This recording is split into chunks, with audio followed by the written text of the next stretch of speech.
Okay, तो हम लोग आगे एक नए क्वेश्चन पर। तो यहाँ पे आप देखो क्वेश्चन क्या है, मैं पढ़ता हूँ। ठीक है।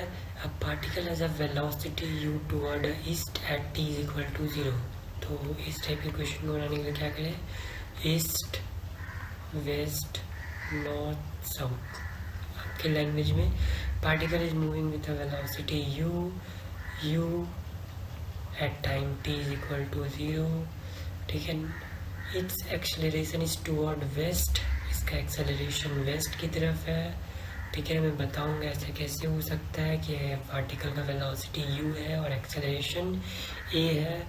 एंड यहाँ पे क्या दिया हुआ है, and west and it is constant. तो ये क्या है, ये इम्पोर्टेंट है, तो ये लिख लेता हूँ। ये क्या है, कांस्टेंट है, या फिर हम लोग बोल सकते हैं कि ये पार्टिकल का एक्सेलरेशन जो है वो कांस्टेंट है। Let x a and x b be the magnitude of displacement in the first 10 seconds and next 10 seconds. Okay, so magnitude of displacement in first 10 seconds and the next 10 seconds. So हम लोग को यहाँ पे options कुछ दिए हुए हैं 1, 2, 3 and 4। इसके बेसिस पे बताना है कि आखिर कौन सा ऑप्शन सही होगा। ठीक है। तो सबसे पहली बात हम लोग ये कर लेते हैं कि पार्टिकल का जो है वो सबसे पहली बात, अगर पार्टिकल जो है, देखो क्वेश्चन यहीं पे सॉल्व हो गया कि पार्टिकल का एक्सेलरेशन क्या है, टुवर्ड ईस्ट, एंड उसका मतलब उसका वेलोसिटी है ईस्ट की तरफ। ठीक है ना, ईस्ट डायरेक्शन की तरफ है, और उसका एक्सेलरेशन जो है वो ए है ना। सो देखो, समझो मैं इसको चाहूँ तो ऐसे बोल सकता हूँ। ठीक है ना, जस्ट अ मिनट, पेन थोड़ा कुछ हो गया।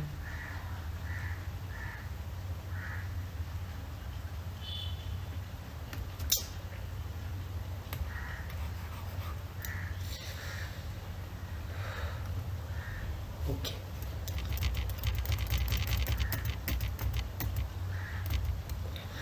ठीक है। तो देखो, समझो, तो एक्चुअली हुआ क्या, देखो पार्टी, मान लो आप ऐसे समझो कि एक्सेलरेशन इज इक्वल टू क्या होता है, final velocity minus initial by time. So जो at T is equal to 0, ठीक है ना, तो इनिशियल वेलोसिटी उसका क्या है, इस तरफ है, ईस्ट की तरफ है। ठीक है, इनिशियल वेलोसिटी जो है वो इस तरफ है और फाइनल वेलोसिटी पता नहीं। ठीक है। सो आप ऐसा देखो, ये ऐसा कंडीशन जो है तभी होता है जब रिटार्डेशन का केस आता है, मतलब ए जो है वो नेगेटिव होगा। ओके, यानी कि जो फाइनल वेलोसिटी है वो क्या होगा, कम होगा इनिशियल वेलोसिटी से। इस तो ये आप एक केस समझ लो, अगर आपको कोई क्वेश्चन में आ गया कि तो ये भी एक ऑप्शन में दिया जा सकता है कि फाइनल वेलोसिटी जो है वो यही है, क्योंकि खेल जो है वो आप ये समझो कि इस डायरेक्शन में, ईस्ट डायरेक्शन में ये वेलोसिटी इनिशियल, और ये जो है वो एक्सेलरेशन जो है वो वेस्ट की तरफ कर रहा है। इसका मतलब सिंपल है कि ये रिटार्डेशन कर रहा है, यानी कि ए अपना क्या है, नेगेटिव है। अच्छा, तो ए नेगेटिव है, इसका मतलब ये कांस्टेंट रिटार्डेशन का केस है। इस केस में होता क्या है कि हमारा जो यू जो है वो लेस देन टी है, इसका it means D X one और D X A by D T is equal to D X two by D T. इसको आप ऐसे करो, ठीक है ना। तो यहाँ पे x1 is less than x2, ये आप नहीं कर सकते। क्यों, क्योंकि आप ऐसा तो कर सकते हो ना, ऐसे काट दो और ये जो एक रिलेशन ले आओ कि वो लेस होगा। सो आप यहाँ पे ये समझो कि आप ऐसा नहीं कर सकते कि आप ऐसा कर दिए कि ये केस सही हो गया। नहीं, ऐसा नहीं हो सकता, क्योंकि यहाँ पे जो डिस्प्लेसमेंट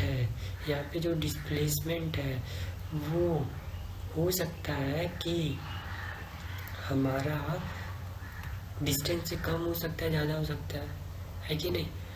तो ये बात है, ठीक है ना।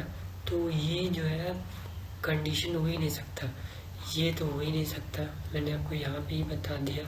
ठीक है ना, ये नहीं हो सकता, ये नहीं हो सकता, और ये तो मैंने बता दिया।